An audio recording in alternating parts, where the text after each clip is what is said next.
Et donc, je donne la parole tout de suite à Mathilde Doyen. Je me remets dans... je vais me mettre là-bas.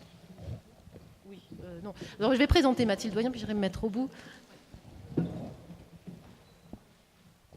Donc, Mathilde Doyen est chargée de mission culture au parc naturel régional du Ballon des Vosges, des Ballons des Vosges. Nous nous sommes rencontrés il y a un certain temps déjà, justement autour de cette question de l'architecture de la reconstruction après la Seconde Guerre mondiale, puisqu'il y en a dans les Ballons des Vosges, et avec ce problème de l'appropriation par la population et de comment est-ce qu'on fait pour sensibiliser à cette architecture qui pouvait sembler un petit peu, pas barbare, mais un petit peu manquant de pittoresque en tout cas. Et je crois que c'est ce qu'elle va nous raconter. Merci. Bonjour à tous, toutes et tous. La question du parc, c'était l'architecture de la reconstruction après la Seconde Guerre mondiale, un patrimoine pour le parc, point d'interrogation. On n'a pas d'idée préconçue là-dessus. Vous savez peut-être ce qu'est un parc naturel régional ou pas, outil d'aménagement du territoire. Celui des parcs des Ballons des Vosges a été créé en 1989 à l'initiative des régions Lorraine, Alsace et Franche-Comté, aujourd'hui Grand Est et Bourgogne-Franche-Comté, et couvre le sud du massif vosgien et rassemble environ 200 communes rurales qui ont un projet de territoire volontaire pour sauvegarder et valoriser les richesses naturelles, culturelles, paysagères et humaines de son territoire. En quelques mots, monsieur le vice-président. Voilà. Donc, en fait, notre propos initial, c'est en 2011. Nous nous sommes dit, avec les collègues, le parc des Ballons des Vosges a été impacté par les deux grandes guerres. Il y a un bâti qui en ressort. Au départ, on voulait travailler sur les deux reconstructions, puis on s'est rendu compte que c'était un peu trop énorme. Et on voulait travailler, le principe d'un parc, c'est de travailler avec des communes volontaires et des collectivités volontaires. On ne travaille pas pour se faire plaisir, nous, techniciens, mais vraiment dans une démarche, encore une fois, de concertation et de volontariat. Suite à un petit travail interne pour repérer un peu ce qu'il y a dans le territoire, on s'est rendu compte que 40 communes des territoires parcs sont concernées peu ou prou par cette question de la seconde reconstruction. Donc là-dessus, on s'est dit, il y a certainement un intérêt à travailler ce sujet. Et donc on a cherché, donc là, c'est des cartes que vous avez vues en partie. Et après, là, il y a une carte de synthèse qu'on a fait avec les collègues sigistes pour vous montrer un peu là où on retrouve les taches vertes, c'est là où on retrouve justement ce territoire impacté au niveau du territoire parc. Donc, on se retrouvait dans un contexte aussi de concordance en 2015 à peu près. C'était la question 70 ans après ou 60 ans après, comme on se disait tout à l'heure avec Madame Hilde, maire de Bennevire. C'est quel temps il faut pour aller se préoccuper de ce bâti-là. Et puis, on est dans des contextes, aujourd'hui, enjeux énergétiques pour le logement, la question du logement, du transport, et la dévitalisation des centres, les questions de bâtis vacants. On n'a pas vu trop ça, a priori, Rutière. On espère que ça va. En tout cas, la difficulté économique, je vois que ça saute un peu, et sociale. Donc tout ça, on voulait le prendre en considération dans notre propos. Donc là-dessus, comme je vous le disais, on a essayé de mobiliser, donc à partir de 2011-2012, des communes de notre territoire qui souhaitaient s'impliquer dans ce travail.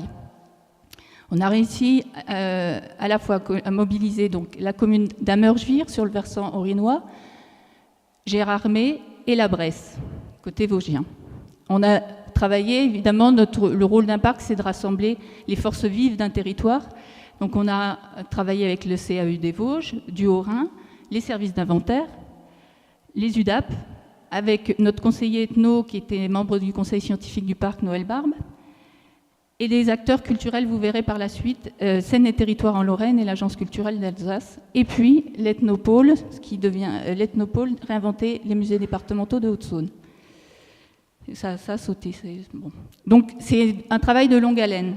Et tout ce travail de longue haleine, on a pu le réaliser grâce au financement des régions Alsace-Lorraine et après Grand Est. Donc, comme je vous le disais, on voulait interroger la question, est-ce que c'est du patrimoine, oui ou non? Encore une fois, moi, je suis pas architecte et j'en sais rien, en fait. Et donc, on a mobilisé les communes et le principe même du parc, c'est de mobiliser aussi, donc, comme je vous le disais, les forces vives et des compétences variées et diverses. Donc, on s'est dit, on va travailler à la fois la question à partir de l'histoire de l'art, de l'architecture, et aussi interroger la parole des habitants et des élus. Comprendre, pour vous, qu'est-ce que ça représente. Donc, la dimension histoire de l'art, architecture, on a missionné Vanessa Varven qui est là, qui est historienne de l'art, et Aline Toussaint qui était ce matin-là, qui est architecte, pour resynthétiser tout le travail bibliographique qui existait, notamment, Karine Thiol n'est plus à côté de moi, mais le gros bouquin qu'elle a coordonné sur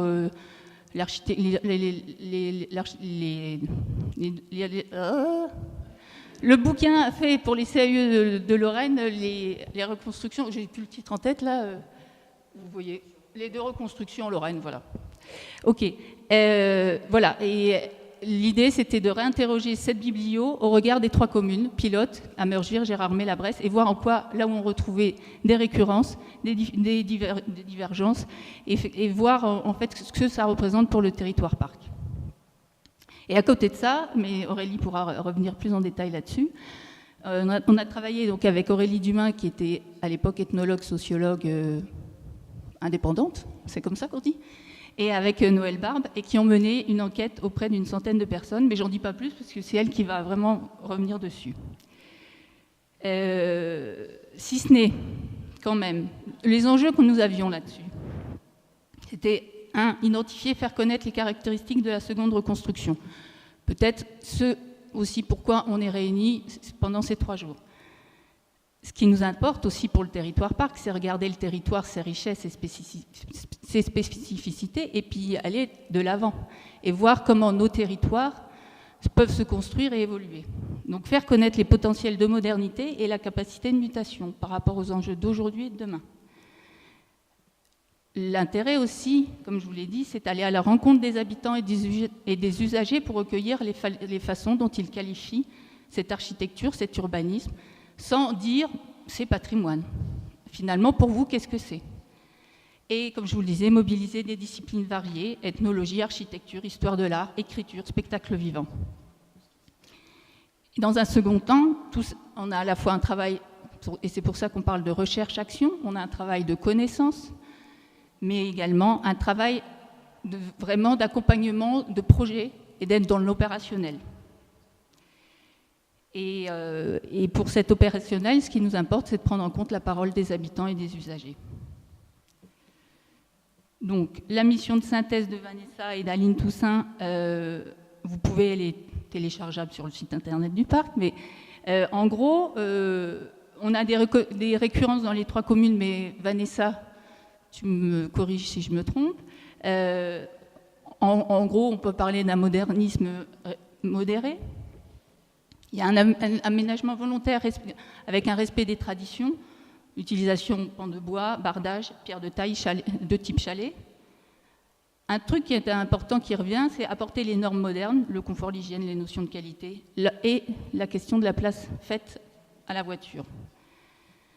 Les spécificités par commune, comme l'a pu le dire ce matin aussi Madame Hilde, c'est qu'on a une grosse différence en termes de destruction et finalement peut-être d'appréhension derrière de ce bâti. Sur le versant lorrain, c'est dû à la politique de terre brûlée des nazis. Sur le versant alsacien, les destructions sont dues au bombardement des troupes alliées pour libérer, notamment dans le combat de la poche de Colmar. Les architectes qu'on retrouve, donc à Amergir, c'est Stoskopf. Son objectif était à l'époque de reconstruire un village viticole avec, en y intégrant hygiénisme et fonctionnalisme. À Gérardmer, c'est Guton, André Guton. Là, on est sur vraiment la reconstruction d'une ville touristique, 3e ville vosgienne, et aussi avec une importance dans la question du tracé de grandes voies de communication, et donc la place à la voiture, et une reconfiguration finalement du plan de la ville, dans le prolongement de ce qui existait, qui avait été réalisé fin 19e, c'est ça, 1840. Et puis à la Bresse, c'est Émile Louis Deschler qui a été missionné. Et lui, l'objectif, dans le cadre de la reconstruction, c'est finalement de vraiment créer un gros village montagnard. À l'époque, la Bresse était constituée de grosses fermes et de gros hameaux, et on n'avait pas de véritable centre. Voilà. Donc, l'enjeu aussi de cette synthèse biblio, c'était de mettre en perspective aussi au regard des enjeux d'aujourd'hui et de demain. Donc, ce qu'on a pu faire ressortir, ce qu'ont pu faire ressortir Vanessa et Aline, c'est la convergence des éléments bibliographiques, des points de vue qui divergent évidemment selon l'œil de l'observateur, et ça, ce sera vraiment mis en exergue par Aurélie. Et aujourd'hui, finalement, et c'est aussi pour ça qu'on est réunis, la reconstruction à l'épreuve du temps. On est dans une esthétique sobre, mais peut-être qui manque de typicité. Oui, non, et à nous ou pas d'éveiller le regard des uns et des autres.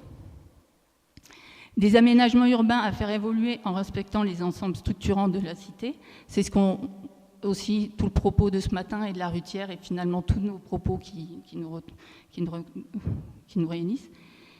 Et donc cette capacité ou pas d'évolution à exploiter, en tout cas ça a été dit, et l'enjeu d'améliorer l'habitabilité et le confort intérieur, adapter les colorations de façade, c'est aussi ce qui a été évoqué ce matin Rutière, et rénover les matériaux qui ont vieilli. On est aussi dans des choses qu'on a déjà vues.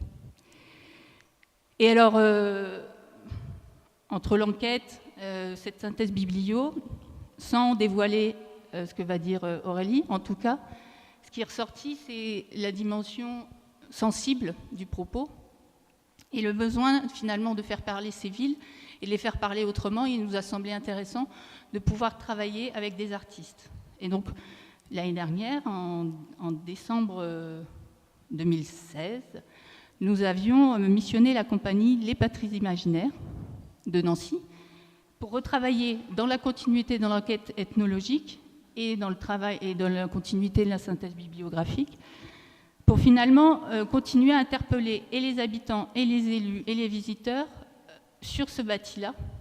Je ne parle pas de patrimoine, sur cette époque, cette période. Et finalement, ça a donné lieu à la création d'une conférence-spectacle qui a été jouée à Saint-Dié samedi et dimanche, qui s'appelle Archi reconstruite, et qui est moi je ne le dis, je dis pas ce que c'est ce que vous aurez la surprise. Donc vous qui venez des villes de l'Ouest, vous pouvez, c'est complètement diffusable, parce que l'enjeu de cette création, c'est qu'on part du local. Le propos était de partir d'Amergevir, Gérardmer, la Bresse, mais après, comment du local, on va vers l'universel, et comment d'hier, on se pose la question de comment on vit aujourd'hui ensemble et comment on peut vivre aussi ensemble demain. Voilà. Donc ça avait été représenté l'année dernière à Corcieux, Gérardmer, la Bresse, Bennevire et Amergevir, et à nouveau hier. Donc voilà. Et ce spectacle finit par exemple, j'ai remis des petites questions. Comment habite-t-on? Qu'est-ce que l'architecture? Que peut-on détruire? Comment reconstruire? Donc je pense que c'est aussi des questions qui vont pendant ces 3 journées un peu sillonner dans nos têtes. Voilà des extraits un peu du spectacle. Voilà, je vous remercie.